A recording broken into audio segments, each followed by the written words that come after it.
उन्होंने कहा कि धर्मेंद्र प्रधान जी को आप क्या समझते हैं? उनके पास अपना पर्सनल स्टाफ नियुक्त करने का हक नहीं है। मैं सिविल सर्विसेज के मॉक इंटरव्यूज अरसे समय से ले रहा हूं, तो ऐसा नहीं है कि लोगों से बातचीत नहीं होती होगी, ऐसा नहीं है कि लोग परिचित नहीं होंगे जो मंत्रालय में बैठे हुए हैं। आप समझ सकते हैं?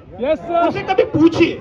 मैंने पिछले दिनों शिक्षा मंत्रालय में एक साथी उनको फोन करके पूछा, नीट का मामला आ चुका था उसके बाद, कि क्या माहौल है मंत्रालय में। तो उसने दो बातें बोली। उसने कहा, एक तो कहा कि बैठक पर बैठक हो रही, मीटिंग पर मीटिंग्स हो रही। मैंने कहा कि क्या उम्मीद की जाए कि धर्मेंद्र प्रधान जाएंगे? तो उन्होंने एक बहुत रोचक बात कही, उस बात को समझिएगा। उन्होंने कहा कि धर्मेंद्र प्रधान जी को आप क्या समझते हैं? उनके पास अपना पर्सनल स्टाफ नियुक्त करने का हक नहीं है। समझिए इस बात।